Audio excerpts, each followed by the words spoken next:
Solitary. It's Lippy Witch, and we are on, I think, week 227. I forgot. Now, today we are covering, similar to last week's topic, but replace it with human. And at the end of my last video, I kind of did that.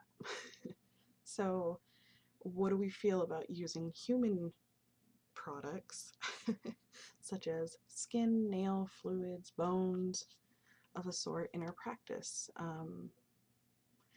So most of those things you can get, at least from yourself, with little to no pain.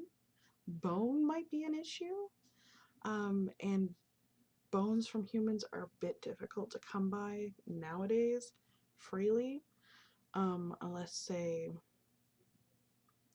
you have cremated remains and you might be able to get a few pieces of bone, such as when my father was cremated, my mother would take some of the ashes and give some to each of us, and she would find little pieces of bone.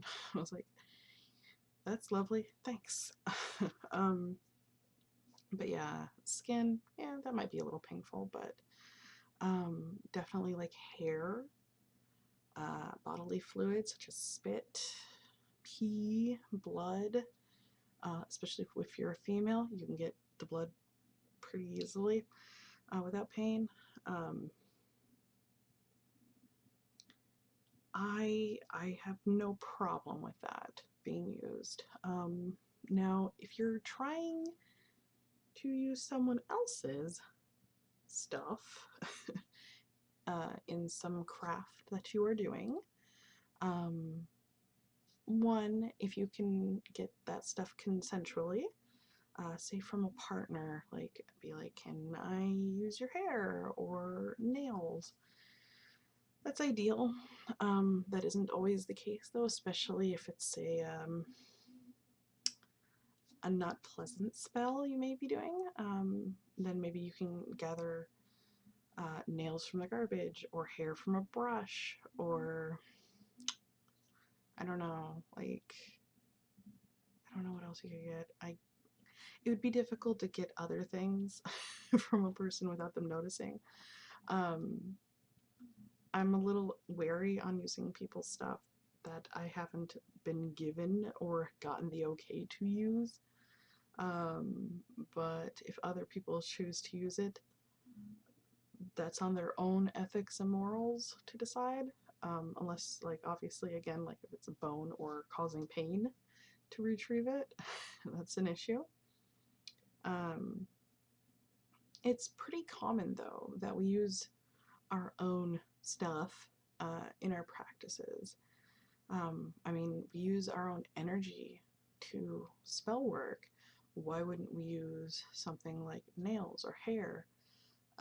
Be it creating little dolls. Like, I'm totally drawing a blank on what there's an actual name I'm trying to think of, but I can't think of it, obviously.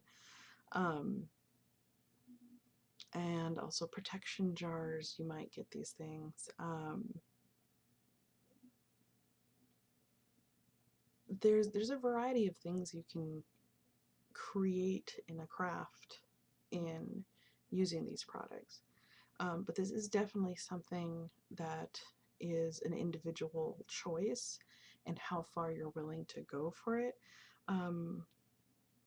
Obviously, I'm not for harming someone in retrieving stuff. I don't know how best to put that. Body products to use in a spell, especially if you're doing it to hurt that person. But that's my personal opinion on it. But yeah, I would say most witches probably to some degree use something of their own, if not others, in spells at some point in their practice. I definitely have. I won't go into that because that's a private matter. Nothing bad. But be mindful, though, especially when you're using the liquid forms of personal products, on the sanitary aspect of it, because, you know, it's a little bit of a touchy area, especially if, say, maybe you have an autoimmune disease, or something else that could potentially harm another person if it's not handled appropriately. Or at the very least, it could make a serious mess. Like, you know, hair, skin, nails, that's you can clean that up pretty easy. The fluids are not as easily cleaned up, so keep in mind of that, because there are accidents when crafting. So I'll talk to you guys later.